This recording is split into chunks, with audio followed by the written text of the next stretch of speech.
الحمد لله رب العالمين والصلاة والسلام على سيد المرسلين أما بعد فأعوذ بالله من الشيطان الرجيم بسم الله الرحمن الرحيم الصلاة والسلام عليك يا رسول الله وعلى آلك وأصحابك يا حبيب الله الصلاة والسلام عليك يا نبي الله وعلى آلك وأصحابك يا نور الله اللهم رب اشرح لي صدري ويسر لي أمري واحلل عقدة من لساني يفقهوا قولي۔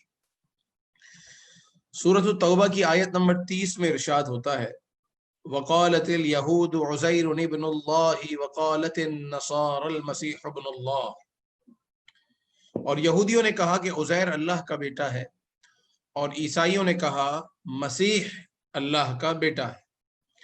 ذالک قولہم بافواہہم، یہ ان کے اپنے منہ کی کھلی ہوئی بات ہے۔ یضاہئون قول الذین کفروا من قبل، یہ پہلے کے کافروں جیسی بات کرتے ہیں۔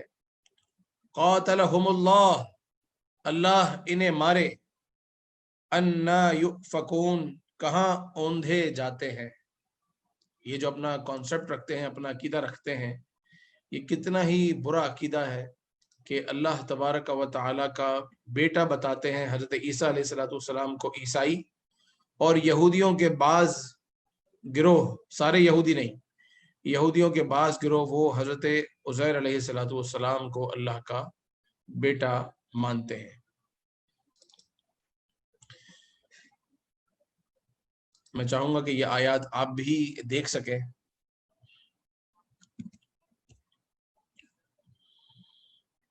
جی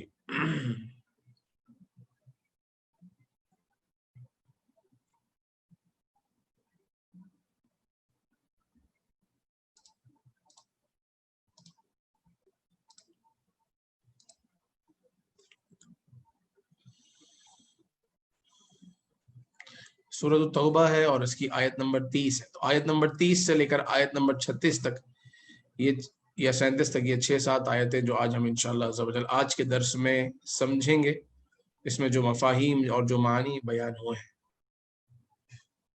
جی، وقالت الیہود عزیر ابن اللہ، اور یہود نے کہا کہ عزیر اللہ کا بیٹا ہے۔ وقالت النصارى المسیح ابن اللہ، نصارہ نے کہا مسیح ابن مریم وہ اللہ کا بیٹا ہے۔ ذالک قولہم بافواہہم، یہ ان کے منہ کی بات ہے۔ تو عیسائیوں کا تو یہ کانسیپٹ ہے کہ حضرت عیسیٰ علیہ السلام معاذ اللہ اللہ کے بیٹے ہیں، اور یہودیوں کے سب یہودی نہیں مگر یہودیوں کا ایک گروہ ہے جو حضرت عزیر علیہ السلام کو اللہ کا بیٹا مانتا ہے۔ سب سے پہلی بات یہ کہ کیا حضرت عزیر علیہ السلام یہ اللہ کے نبی ہیں یا کوئی نیک آدمی ہے؟ تو دو قول ہے، اور مفسرین کی ایک رائے یہ ہے کہ حضرت عزیر علیہ السلام یہ اللہ کے نبی ہیں، اور بعض نے کہا کہ یہ اللہ کے نبی نہیں بلکہ اللہ کے نیک ولی ہیں۔ اور انہیں اللہ کا بیٹا کیوں کہا گیا؟ عیسیٰ علیہ السلام کو تو اللہ کا بیٹا اس لیے کہا عیسائیوں نے کہ دیکھا کہ حضرت عیسیٰ علیہ السلام بغیر باپ کے آپ کی ولادت ہوئی۔ عیسیٰ ابن مریم، حضرت مریم رضی اللہ تعالی عنہ کے فرزند حضرت عیسیٰ علیہ السلام بن باپ کے پیدا ہوئے، تو انہوں نے تصور کر لیا کہ معاذ اللہ ان کے جو باپ ہے وہ اللہ تبارک و تعالی خدا نے ان میں حلول کیا ہوا ہے، یا یہ خدا کے بیٹے ہیں، یا یہ خدا کا حصہ ہے معاذ اللہ۔ لیکن عزیر علیہ السلام کو کیوں یہودیوں کے بعض لوگوں نے اللہ کا بیٹا کہا؟ اس کا جواب یہ کہ حضرت عزیر یہ توریت کے حافظ تھے، اور ایک مرتبہ جس طریقے سے ہمارے حافظ قرآن ہوتے ہیں، قرآن پاک کو یاد کرنا تو آسان ہے، یہ قرآن کا معجزہ ہے، مگر توریت کو یاد کرنا اتنا آسان نہ تھا، ہر ایک کو توریت یاد نہیں ہوتی تھی۔ تو انہیں توریت زبانی یاد تھی، چند ان لوگوں میں سے تھے جنہیں توریت زبانی یاد تھی۔ ایک بار ان کا ایک قریہ میں، ایک گاؤں میں ان کا جانا ہوا، اور انہوں نے کچھ چیزوں کو دیکھ کر ان تعجب کیا کہ یہ چیزیں مردہ ہونے کے بعد بھلا کیسے زندہ ہو سکتی ہیں۔ اللہ تبارک و تعالیٰ کی کہ عجائبات میں غور کرنے لگے، انکار نہیں کیا، تعجب کیا۔ تو اللہ تعالیٰ نے حضرت عزیر علیہ السلام کو 100 سال کی نیند عطا فرمائی۔ فَأَمَاتَهُ اللَّهُ مِئَةَ عَامٍ ثُمَّ بَعَثَهُ، اللہ تعالیٰ نے انہیں سلائے رکھا 100 برس تک، ثم بعث، پھر اٹھایا۔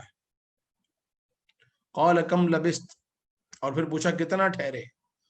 قال لبثت یوما او بعد یوم، حضرت عزیر نے کہا کہ شاید ایک دن یا آدھا دن میں سویا ہوں، ایک دن یا آدھا دن میں ٹھہرا ہوں۔ اللہ تعالیٰ نے ارشاد فرمایا قال بل لبثت 100 عام، بلکہ تم 100 برس تک، 100 سالوں تک یہاں رکے رہے ہو۔ فانظر الى طعامك وشرابك لم يتسنى، اپنا کھانا اور پانی دیکھیے کہ اس میں بو تک نہیں آئی، ذائقہ بھی تبدیل نہیں ہوا۔ وانظر الى حمارك، اور اپنے خچر کو دیکھیے یا اپنے دراز گوش کو دیکھیے جس پر آپ سوار ہو کر آئے تھے، جس کو عام زبان میں گدھا کہا جاتا ہے۔ وانظر الی حمارک، اپنے حمار کو دیکھیے، اپنے گدھے کو دیکھیے۔ تو اس کا کیا حال تھا کہ اس کی حیت بتا رہی تھی کہ واقعی 100 برس گزر گئے۔ ایک طرف تو 100 سال میں کھانا خراب نہیں ہوا، پانی خراب نہیں ہوا، اور دوسری طرف وانظر الی حمارک ولنجعلک آیۃ للناس وانظر الی العظام کیف ننشزها ثم نکسوها لحما۔ تو جب گدھے کو دیکھا تو گدھا تو ظاہر 100 برس میں کہاں زندہ رہتا ہے، مر گیا، مرنے کے بعد اس کا گوشت ختم، گوشت ہونے کے بعد اس کی ہڈیاں گل گئیں، اس کے تو بالکل ذرات جو ہے وہ اس کے نام و نشان تک ختم ہونے کو تھے۔ ایسے میں اللہ تبارک و تعالیٰ نے اس کو اٹھایا، اور پھر حضرت عزیر علیہ السلام کے سامنے اس پر ہڈیاں تیار ہوئی، پھر ان ہڈیوں سے پر گوشت چڑھا۔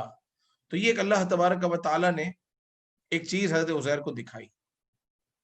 جب یہ واپس اپنے گھر کو گئے، اپنے شہر کو گئے، اپنے گاؤں کو گئے جہاں سے یہ بلونگ کرتے تھے، تو اب 100 برس گزر چکے ہیں، آپ کو تو کوئی نہ پہچانے۔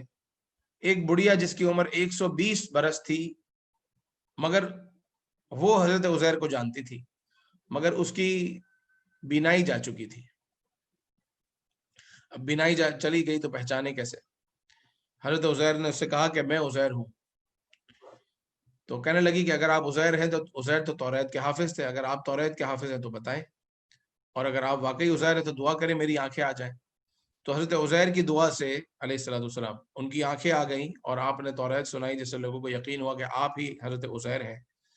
تو جب کسی شخص میں کوئی بہت ہی انہونی بات انہوں نے دیکھی، یہودیوں کے بعض لوگوں نے، ایک تو توریت کا حافظ ہونا، اور پھر 100 سال بعد آنا، اور پھر جوان ہونا۔ حضرت عزیر علیہ السلام اپنے پوتے سے زیادہ جوان تھے جب آئے تو، کیونکہ آپ کا بیٹا جو تھا، آپ کے جو بیٹے تھے وہ تو بڑی عمر کے ہو چکے تھے، آپ کے پوتے تھے وہ بھی آپ سے بڑے عمر کے ہو چکے تھے، کیونکہ آپ تو 100 برس تک سوئے رہے۔ تو یہ ان لوگوں کی ایک عادت تھی کہ کوئی بھی انہونی بات دیکھتے تھے تو اس پر کوئی انہونا حکم لگا دیتے، جس طرح حضرت عیسیٰ علیہ السلام کو اللہ کا بیٹا سمجھ لیا، اور حضرت عزیر کو بھی اللہ کا بیٹا سمجھ لیا کہ یہ اللہ کے بیٹے ہیں، جب ہی 100 سال سوئے رہے۔ تو یہ فقط 100 سال تھوڑی سوئے رہے، ان کو سوچنا چاہیے کہ اصحاب کہف تو 300 سال سوئے تھے۔ تو کیا ہر وہ آدمی جو 100 سال بعد زندہ ہو جائے، ہر وہ آدمی جو 100 سال بعد لوگوں کے سامنے آ جائے تو اس کو اللہ کا بیٹا بنا لو گے؟ تو اصحاب کہف تو 300 برس سوئے تھے۔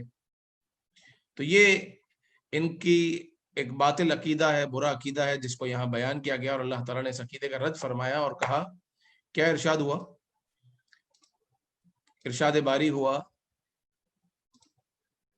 ذالک قولہم بافواہہم، یہ افواہ ہے، ان کے منہ کی بات ہے، اس میں کوئی حقیقت نہیں ہے۔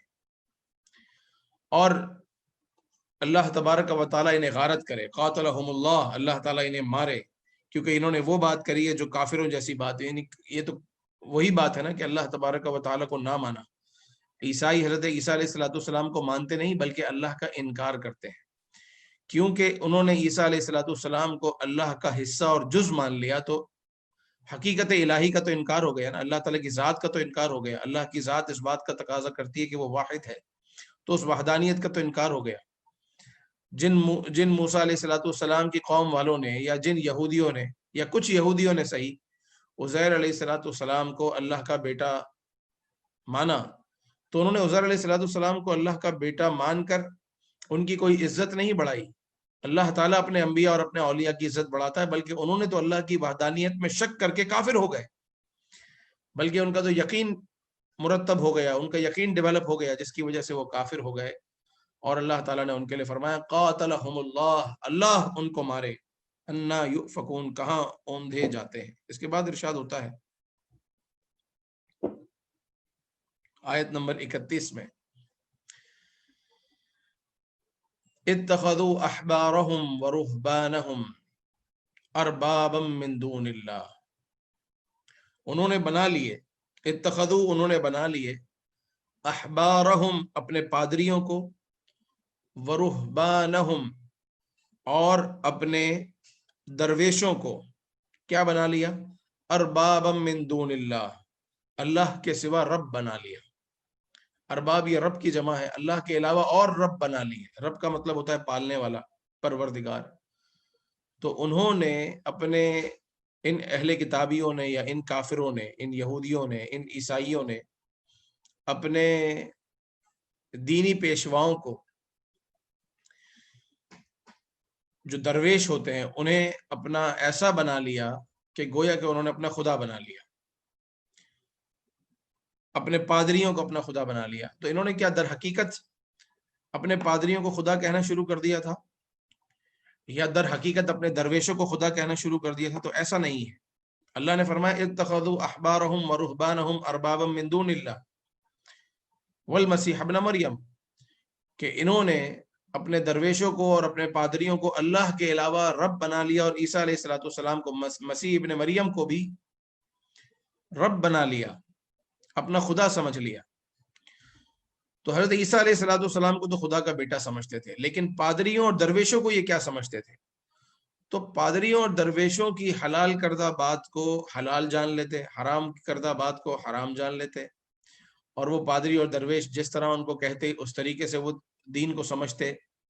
تو انہوں نے اللہ تعالیٰ کو چھوڑ کر اور ان سے سمجھنا شروع کر دیا، اور انہوں نے، یہ جو پادری تھے یا ان کے جو مذہبی پیشوا تھے، انہوں نے اللہ تبارک و تعالیٰ کے دین کے خلاف اور تعلیمات الہیہ کے خلاف اور تعلیمات کتاب کے خلاف، انہوں نے جو اللہ تبارک و تعالیٰ کی کتاب کی تعلیمات تھی اس کے خلاف ان کو بتایا۔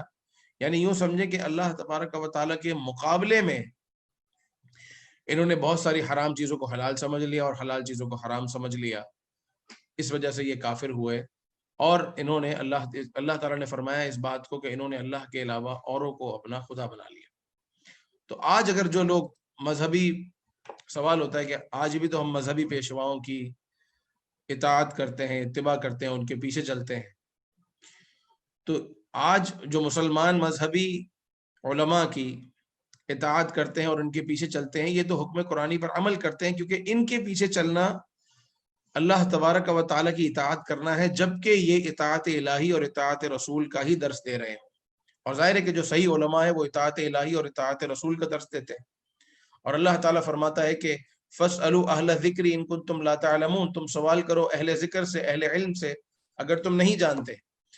تو کوئی اس آیت کو لے کے یہ نہ سمجھ لے کہ جناب مذہبی پیشواؤں سے پوچھنا یا کرنا یہ معاذ اللہ ان کو خدا بنا لینا، نہیں۔ وہ جو پوچھتے تھے اور وہ جو بتاتے تھے وہ تعلیمات خداوندی کے خلاف لے کر جاتے تھے، جس کو قرآن پاک نے ناجائز اور حرام کہا۔ اور جو علماء اہل سنت ہیں اور جو اس دین کے علماء ہیں، وہ تو وہ ہیں کہ، یا جو اولیاء ہیں، وہ تو وہ ہیں کہ جو بندوں کو دین کی طرف لگاتے ہیں، اللہ تبارک و تعالیٰ کی اطاعت کا درس دیتے ہیں۔ بلکہ اللہ نے ارشاد فرمایا یا ایھا الذین آمنوا اطیعوا اللہ واطیعوا الرسول واولی الامر منکم، کہ اے ایمان والو اللہ کی اطاعت کرو اور رسول پاک علیہ الصلوۃ والسلام کی اطاعت کرو اور اولو الامر کی اطاعت کرو۔ تو اولو الامر کون ہے؟ اولو الامر سے مراد کون ہے؟ اولو الامر سے مراد یہی علماء اور فقہاء ہیں۔ تو اللہ تبارک و تعالیٰ نے ان علماء اور فقہاء کے پیچھے چلنے کا تو میرے رب عز و جل نے فرمایا۔ ایک اور جگہ ارشاد ہوا وَاتَّبِعْ سَبِيلَ مَنْ أَنَابَ إِلَيَّ، کہ میری طرف رجوع کرنے والے آدمی کے راستے پر چلو۔ تو جو علماء ہیں وہ اللہ تعالیٰ کی طرف رجوع کرنے والے ہیں، ان کے راستے پر چلنے کا حکم تو میرے رب عز و جل نے دیا ہے۔ تو اس آیت کو لے کر صحیح علماء، سنی علماء جو کہ لوگوں کو دین اور اسلام کی طرف بلاتے ہیں، یا وہ اولیاء جو انسانوں کو، بندوں کو اللہ کے قریب کرتے ہیں، وہ یہاں مراد نہیں ہے، کیونکہ بہت بڑا فرق ہے۔ وہ دین سے دور کرنے والے تھے اور یہ دین خدا کے قریب کرنے والے ہیں۔ بلکہ مسلم شریف کی حدیث آقا کریم علیہ الصلوۃ والسلام نے ارشاد فرمایا کہ 3 چیزیں ایسی ہیں کہ مومن کا دل ان پر خیانت نہیں کرتا۔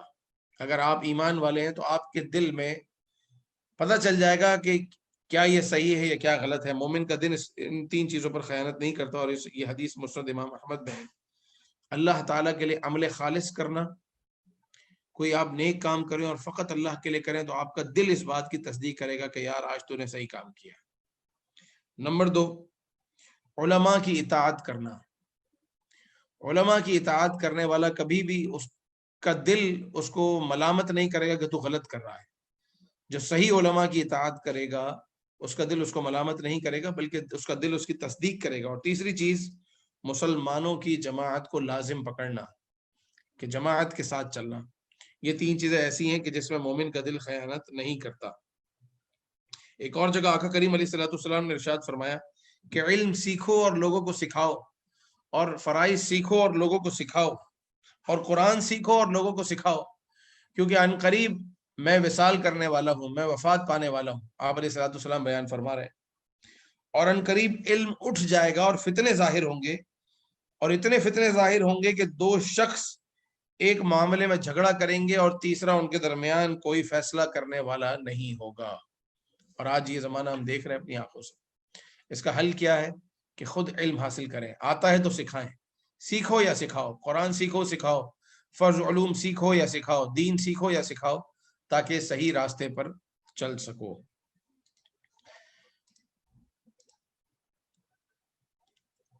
وما امروا الا ليعبدوا الها واحدا۔ حضرت عیسیٰ علیہ الصلوۃ والسلام تو وہ ہیں کہ جو حکم نہیں دیتے مگر ایک رب عز و جل کی عبادت کا، وہ تو ایک اللہ کی عبادت کا کہتے ہیں۔ لا الہ الا ہو، کوئی خدا نہیں ہے سوائے اس کے، سبحانہ عما یشرکون، پاک ہے وہ ذات اس سے جو وہ شرک کرتے ہیں۔ یریدون ان یطفئوا نور اللہ، یہ کافر چاہتے ہیں، یریدون یہ ارادہ کرتے ہیں، یہ چاہتے ہیں، ان یطفئوا نور اللہ کہ یہ اللہ کے نور کو بجھا دیں، یہ چاہتے ہیں کہ نور الہی کو بجھا دیں، بافواہہم، اپنے منہ سے، یعنی کہیں شمع جل رہی ہو تو اس کو پھونک مار کے جس طرح بجھا دیا جاتا ہے، اس طرح یہ چاہتے ہیں کہ نور الہی، دین اسلام، دین محمدی صلی اللہ علیہ وسلم، اسلام اور ہدایت کی باتوں کو یہ اپنے منہ سے بکواس کر کر کے اس نور کو بجھا دیں، حالانکہ یہ نہیں ہو سکتا، کیونکہ اللہ نے فرمایا وَيَأْبَى اللَّهُ إِلَّا أَن يُتِمَّ نُورَهُ، اور اللہ تعالیٰ نہ مانے گا مگر یہ کہ وہ اپنا نور تمام کرے، یعنی اللہ تبارک و تعالیٰ اپنے نور کو تمام فرما کر رہے گا۔ اللہ تبارک و تعالیٰ اپنے نور کو ضرور مکمل فرمائے گا۔ اس نور سے مراد قرآن کا نور، اسلام کا نور، ہدایت کا نور، سرکار دو عالم صلی اللہ علیہ وسلم کی بعثت اور رسالت اور یہ تمام چیزیں۔ وَلَوْ كَرِهَ الْكَافِرُونَ، اگرچہ کافروں کو برا لگے، وَلَوْ كَرِهَ الْكَافِرُونَ، اگرچہ کافر، بھلے کافروں کو برا لگے تو لگے، اللہ تبارک و تعالیٰ اپنا نور مکمل فرمائے گا۔ هُوَ الَّذِي أَرْسَلَ رَسُولَهُ بِالْهُدَى وَدِينِ الْحَقِّ، وہی پروردگار ہے جس نے اپنے رسول کو ہدایت کے ساتھ مبعوث فرمایا اور بھیجا، اور دین حق کے ساتھ بھیجا، لِيُظْهِرَهُ عَلَى الدِّينِ كُلِّهِ، تاکہ ظاہر ہو جائے تمام دینوں پر۔ وَلَوْ كَرِهَ الْمُشْرِكُونَ، اگرچہ کافروں کو برا لگے۔ تو اللہ تبارک و تعالیٰ نے نبی پاک علیہ الصلوۃ والسلام کو بھیجنا تھا اور دین اسلام کو آگے بڑھنا تھا، یہ تمام چیزیں ہونی تھی، اور رب کریم عز و جل کی یہی چونکہ رضا تھی، اس لیے اللہ تعالیٰ نے ارشاد فرمایا هو الذی ارسل رسولہ بالہدی ودین الحق، وہی ہے جس نے اپنے رسول کو ہدایت اور سچے دین کے ساتھ بھیجا، لیظہرہ علی الدین کلہ، تاکہ تمام دینوں پر غالب کر دے، تاکہ اس دین کو تمام دینوں پر غالب کر دے، دین اسلام کو تمام دینوں پر غالب فرما دے۔ ولو کرہ المشرکون، اگرچہ کافر، اگرچہ مشرکوں کو برا لگے۔ تو یہ اگر مٹانا بھی چاہیں، کفار نبی پاک علیہ الصلوۃ والسلام کا ذکر مٹانا چاہیں، کفار دین اسلام کو مٹانا چاہیں، کفار تعلیمات دینیہ کو مٹانا چاہیں، نہیں مٹا سکتے۔ سید امام احمد رضا خان علیہ رحمت الرحمن فرماتے ہیں مٹ گئے، مٹتے ہیں، مٹ جائیں گے اعداء تیرے، نہ مٹا ہے نہ مٹے گا کبھی چرچا تیرا۔ تو سرکار دو عالم صلی اللہ علیہ وسلم کا ذکر، آپ علیہ الصلوۃ والسلام کا دین، آپ علیہ الصلوۃ والسلام نے جو ارشاد فرمایا، آپ کی حدیث، آپ کا لایا ہوا قرآن پاک، وہ کبھی بھی نہیں مٹ سکتا، اگرچہ یہ کافر جو چاہیں کریں، مشرکین جو چاہیں کریں، ان کے مٹانے سے کچھ نہیں ہوگا۔ تو یہ آیات پڑھ کر ہم مسلمانوں کا حوصلے اور بلند ہو جانے چاہیے کہ ہمارا دین وہ دین ہے کہ جس کی حفاظت کا ذمہ اللہ تعالیٰ نے لیا ہے. ہمارے پاس قرآن وہ قرآن ہے جس کی حفاظت اللہ تعالیٰ فرماتا ہے. ہمارے پاس نبی پاک علیہ الصلوۃ والسلام ہمارے نبی وہ نبی ہیں جن کی حفاظت اللہ تعالیٰ نے فرمائی ہے. اور ہمارا دین وہ دین ہے کہ جس کو آخر تک رہنے کا وعدہ یہ اللہ تعالیٰ نے فرمایا اور کہا لِيُظْهِرَهُ عَلَى الدِّينِ كُلِّهِ، تاکہ وہ اسے تمام دینوں پر غالب کر دے. تو پھر مسلمان کو کیا خوف؟ مسلمان جبھی تو اللہ نے فرمایا نا کہ تم اپنی فکر کرو. یا ایھا الذین آمنوا قوا انفسکم، یہ اور ایک جگہ ارشاد فرمایا کہ تم اپنی فکر کرو، اگر یہ کافر ہدایت پر نہیں آتے تو ان کا ہدایت پر نہ آنا تمہیں نقصان نہیں دے گا. لا یضرکم من ضل اذا اهتدیتم، اپنی فکر کرو، اپنے بارے میں سوچو. اللہ تبارک و تعالی اس دین کی حفاظت فرمانے والا ہے. تو سید امام احمد رضا خان علیہ رحمت الرحمن فرماتے ہیں کہ مٹ گئے مٹتے ہیں مٹ جائیں گے اعداء تیرے، نہ مٹا ہے نہ مٹے گا کبھی چرچا تیرا. تو گھٹائے سے کسی کے نہ گھٹا ہے نہ گھٹے، جب بڑھائے تجھے اللہ تعالی تیرا. تو یہ میرے رب عز و جل نے اتنا کرم فرمایا ہے. نبی پاک صلی اللہ علیہ وسلم ارشاد فرماتے ہیں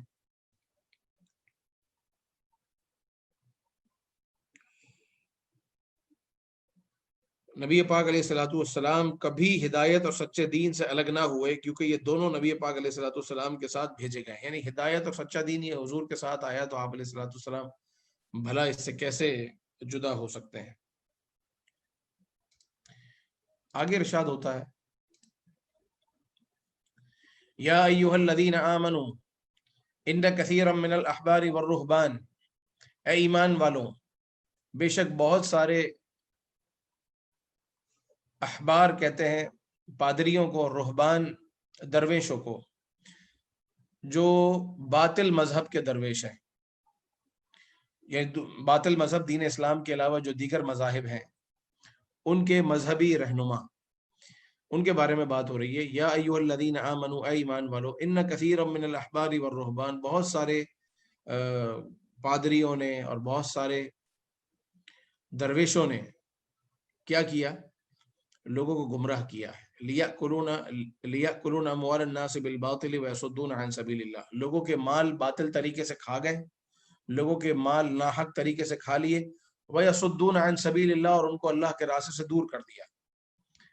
یہ ان کا طریقہ تھا. وہ کیا کرتے تھے کہ مال اور پیسہ لے کر اپنے مذہبی رہنماؤں کے پاس جاتے اور اپنی مرضی کا دین بنوا لیتے، جو آیت چاہتے مٹوا لیتے، جو آیت چاہتے بڑھوا لیتے. کیونکہ سب کو تو کتابیں اس وقت زمانے میں یاد نہیں ہوتی تھی، تو وہ توریت میں اور انجیل میں اور کتابوں میں تحریفیں تبدیلیاں کرواتے تھے اپنی مرضی سے، اور اس کے لیے رشوت دیتے تھے، اس کے لیے پیسہ دیتے تھے. وَيَصُدُّونَ عَن سَبِيلِ اللَّهِ، تو وہ ان لوگوں نے ان کو اللہ کے راستے سے دور کر دیا اور ان کا جو مال ہے وہ کھا گئے. تو اللہ تعالیٰ ایسوں کے فریب سے بچائے. وَالَّذِينَ يَكْنِزُونَ الذَّهَبَ وَالْفِضَّةَ، اب یہ بات ہوئی پچھلے دور کے لوگوں کی، تو اس دور کے لوگوں کے لیے یہاں ایک تعلیم فرمائی جا رہی ہے اور بتایا جا رہا ہے کہ وَالَّذِينَ يَكْنِزُونَ الذَّهَبَ وَالْفِضَّةَ، وہ لوگ جو سونا اور چاندی اکٹھا کر کے رکھتے ہیں، خزانہ بنا کے رکھتے ہیں سونے اور چاندی کو. وَلَا يُنْفِقُونَهَا فِي سَبِيلِ اللَّهِ، اور اللہ کے راستے میں خرچ نہیں کرتے. فَبَشِّرْهُمْ بِعَذَابٍ أَلِيمٍ، تو انہیں خوشخبری دیجئے دردناک عذاب کی. جو وہ کرتے ہیں ان کا وبال ان پر. اور مسلمانوں کو حکم یہ ہے کہ وہ سونے اور چاندی کو اگر جمع کر کے اس طرح رکھیں کہ اس کے حقوق واجبہ ادا نہ کریں، اس میں سے زکوٰۃ ادا نہ کریں، اور اس میں سے صدقہ فطر کو ادا نہ کریں، اور جو مال کے حقوق ہیں وہ ادا نہ کریں، قربانی واجب ہونے کی صورت میں وہ نہ کریں. ولا ينفقونها فی سبیل اللہ، اللہ کی راہ میں اگر خرچ نہ کریں. فبشرهم بعذاب علیم، تو ان کے لیے دردناک عذاب کی خوشخبری ہے. اور وہ کیا عذاب ہے؟ یوم یحما علیہا فی نار جہنم، قیامت کے دن اس سونے اور چاندی کو جہنم کی آگ میں تپایا جائے گا. فتقوا بہا جباہہم وجنوبہم وظہورہم، اور پھر اس سونے سے ان کو داغا جائے گا، ان کی پیشانیوں کو، ان کی کروٹوں کو اور ان کی کمر پہ ان کو داغا جائے گا. یعنی سونا گرم کر کے ان کے پیشانی پہ لگایا جائے گا، سونا گرم کر کے ان کی کروٹوں پر اور کمر پہ لگایا جائے گا، اور کہا جائے گا ھذا ما کنزتم لانفسکم، یہ ہے وہ جس کو تم اپنے لیے جمع کر کے رکھتے تھے. فذوقوا ما کنتم تکنزون، تو چکھو اس کا مزہ جو تم نے خزانہ کر کے رکھا اور اس کو کنز بنا کے رکھا. تو راہ خدا میں دل کھول کے خرچ کرنا چاہیے. اگر بندے کو اللہ تعالیٰ نے مال عطا فرمایا ہے تو اس کے حقوق واجبہ ضرور ضرور ضرور ادا کرنے چاہیے، جو بھی حقوق واجبہ ہیں، اور ساتھ ساتھ حقوق نافلہ بھی ادا کریں اور اللہ کی راہ میں خرچ کریں. خرچ کرنے سے بڑھتا ہے، کبھی بھی کم نہیں ہوتا. اس کے بعد ارشاد ہوا ان عدت الشہور عند اللہ 12 شہرا، بے شک مہینوں کی گنتی اللہ کے ہاں 12 مہینے ہیں. 12 شہرا، اللہ کے ہاں 12 مہینے ہیں، مہینوں کی گنتی. فی کتاب اللہ، اللہ کی کتاب میں، یوم خلق السماوات والارض، جس دن سے زمین و آسمان بنے ہیں. تو یہ مہینوں کا وجود بعد میں نہیں آیا، بلکہ یہ اللہ تبارک و تعالیٰ کے علم میں پہلے سے ہے، بلکہ اللہ تبارک و تعالیٰ کی کتاب میں لوح محفوظ میں پہلے سے ہے کہ 12 مہینے ہیں. اور یہاں سے کون سے والے 12 مہینے مراد ہیں؟ تو یہ قمری 12 مہینے مراد ہیں، جو چاند کے حساب سے محرم، صفر، ربیع الاول، ربیع الثانی، جمادی الاول، جمادی الثانی، رجب، شعبان، رمضان، شوال، ذوالقعدہ اور ذوالحج، یہ 12 مہینے یہ اللہ تبارک و تعالیٰ کی کتاب میں پہلے سے. ہاں البتہ یہ کہ ان کے نام بعد میں بنے ہیں. جیسے ربیع کا مطلب ہوتا ہے بہار، تو بہار کے موسم میں جو مہینہ چل رہا تھا تو اہل عرب نے اس کا نام ربیع رکھ دیا. تو کچھ مہینوں کے نام اس سے پہلے سے چلے آ رہے تھے. حج کا مہینہ تو اس کا نام ذوالحجہ ہو گیا. اور 4 حرمت والے مہینے جس کا آگے ذکر آ رہا ہے، جس کا اللہ نے فرمایا منہا اربعۃ حرم، 4 مہینے وہ ہیں جو حرمت والے ہیں. وہ کون سے 4 مہینے؟ ذوالقعدہ یا ذوالقعدہ اور ذوالحجہ اور محرم اور ایک ہے رجب. تو 3 مہینے تو وہ ہیں جو ایک ساتھ ہیں، اور ایک مہینہ وہ ہے جو الگ ہے.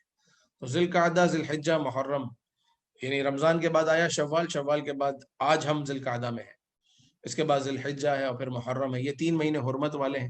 حرمت والے ان کی رسپیکٹ زیادہ ہے. حرمت کا یہ مطلب ہوتا ہے جو کام اور دنوں میں کرنا جائز سمجھتے تھے لوگ، مگر ان 4 مہینوں میں وہ کام جائز نہیں سمجھتے تھے. ذالک الدین القیم فلا تظلموا فیہن انفسکم وقاتلوا المشرکین کافۃ کما یقاتلونکم کافۃ. تو یہ حرمت والے 4 مہینے ہیں، یہ سیدھا دین ہے. تو ان مہینوں میں اپنی جانوں پر ظلم نہ کرو اور مشرکوں سے ہر حال میں لڑو جیسا کہ وہ تم سے ہر حال میں لڑتے ہیں. ذالک الدین القیم، یہ سیدھا دین ہے. فلا تظلموا فیہن انفسکم، تو ان 4 مہینوں میں اپنے آپ پر ظلم نہ کرو. اگلا حکم یہ ہے وقاتل المشرکین کافۃ، اور مشرکوں سے ہر وقت لڑو کما یقاتلونکم کافہ، جس طرح وہ تم سے ہر وقت لڑتے ہیں. وَاعْلَمُوا أَنَّ اللَّهَ مَعَ الْمُتَّقِينَ، اور جان لو کہ اللہ تعالیٰ تقوی والوں کے ساتھ ہے. اس آیت میں پہلے تو 12 مہینوں کا بیان اور پھر اس کے بعد 4 مہینوں کی حرمت کا بیان. تو 12 مہینے ہیں، 4 مہینے حرمت والے ہیں. اہل عرب یعنی اسلام سے پہلے بھی وہ لوگ ان 4 مہینوں میں لڑتے نہیں تھے، لڑائی جھگڑا نہیں کرتے تھے، قتال نہیں کرتے تھے. قبیلوں میں آپس میں جو لڑائیاں ہوتی ہیں تو وہ لڑائیاں بھی ان 4 مہینوں میں نہیں ہوتی تھی، کیونکہ وہ لوگ بھی ان 4 مہینوں کا ادب کرتے تھے. جب اسلام آیا تو اسلام نے بھی ان 4 مہینوں کا ادب ہی بیان کیا. لیکن ان کے اندر خرابی کیا تھی کہ جب ان کو کبھی لڑائی کی ضرورت پیش آتی تو وہ مہینے آگے پیچھے کر لیتے. یعنی کہتے کہ چلو اس بار محرم میں حرمت والا کام ہم نے نہیں کیا تو سفر میں کر لیتے، یعنی لڑائی کو روکنا. یہ محرم میں اس بار لڑائی ہو گئی ہے تو ہم سفر میں لڑائی نہیں کریں گے، سفر میں لڑائی ہو گئی ہے تو ربیع الاول میں نہیں کریں گے. تو اس طرح آگے پیچھے کرتے تھے. تو نبی پاک علیہ الصلوۃ والسلام نے اس سے منع فرما دیا کہ اس کی وجہ سے نقصان کیا ہوتا تھا؟ اس کی وجہ سے یہ ہوتا تھا کہ حج بھی آگے پیچھے ہوتا رہتا تھا اس زمانے میں. پھر آپ علیہ الصلوۃ والسلام نے اسے فکس کر دیا کہ اب یہ مہینے آگے پیچھے نہیں ہوں گے، اور اس سے اللہ تعالیٰ نے اسے منع فرما دیا. اس کا بیان اگلی آیت میں. ان 4 مہینوں میں خاص طور پر کیا کرنا چاہیے اور کیا نہیں کرنا چاہیے. تو جہاں رہی بات یہ کہ اس زمانے میں مشرکین سے جو قتال کا حکم تھا تو وہ یہ حکم تھا کہ جس طرح اور مہینوں میں قتال کرنا ہے تو ان 4 مہینوں میں بھی قتال کرو. وقاتل المشرکین کافۃ، ہر حال میں ان سے قتال کرو، اس لیے کہ وہ نہیں رکتے. اگر تم حرمت والے مہینے کی وجہ سے رکو گے تو ان کو تو مارنا باعث ثواب ہے، تو اس لیے قتال کا حکم. لیکن آج کل ایسی کوئی صورت نہیں ہے، کوئی ایسی جہاد کی صورت نہیں ہے، کوئی لڑائی کی صورت نہیں ہے.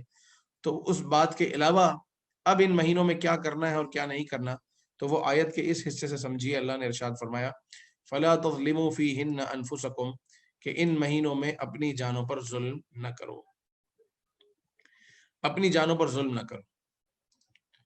اب وہ تمام چیزیں کہ جو ویسے بھی آدمی کو چاہیے کہ وہ اپنے آپ پر ظلم نہ کرے، اپنے آپ کو مارے پیٹے نہیں، اپنے آپ کو کسی خطرے میں نہ ڈالے، کوئی ایسا کام نہ کرے کہ جس سے انسانی جان کو خطرہ ہو، ویسے بھی نہیں کرنا چاہیے، اور حرمت والے مہینوں میں اور اپنے آپ کو خطرات سے بچائے اور اپنے آپ پر ظلم نہ کرے۔ مزید تاکید ہے، گناہ کرنا یہ بھی اپنے آپ پر ظلم کرنا ہے، کہ آدمی جب گناہ کرتا ہے تو گویا کہ وہ اپنے آپ کو جہنم کے لیے پیش کر رہا ہے، تو وہ گناہ سے ویسے بھی بچنا ہے، اور حرمت والے مہینوں میں اور زیادہ بچے، کیونکہ ان مہینوں کی رسپیکٹ ہے۔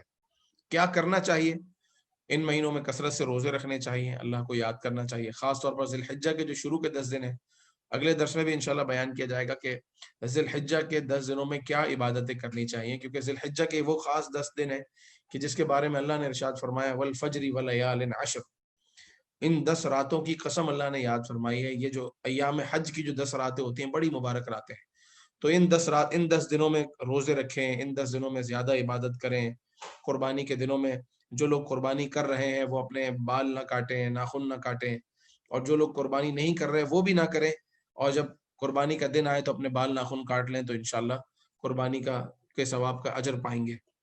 قربانی کے دن قربانی کریں، ہو سکے تو حج کریں، نہیں ہو سکے حج کے لیے ممکن نہ ہو جانا تو دعائیں کریں، عرفہ کا دن آئے تو خاص طور پر روزہ رکھیں، محرم کا مہینہ آتا ہے تو پھر اس میں اللہ تبارک و تعالیٰ کی عبادت، تو اپنے آپ کو خلاصہ یہ کہ اپنے آپ کو گناہوں سے بچا کر نیکیوں میں لگا کر رکھیں، خاص ان مہینوں میں بھی جو حرمت والے ہیں، کہ رمضان کے بعد شوال آیا اور شوال کے فوراً بعد ہی حرمت والے مہینے شروع ہو گئے، ذی القعدہ، ذی الحجہ اور محرم۔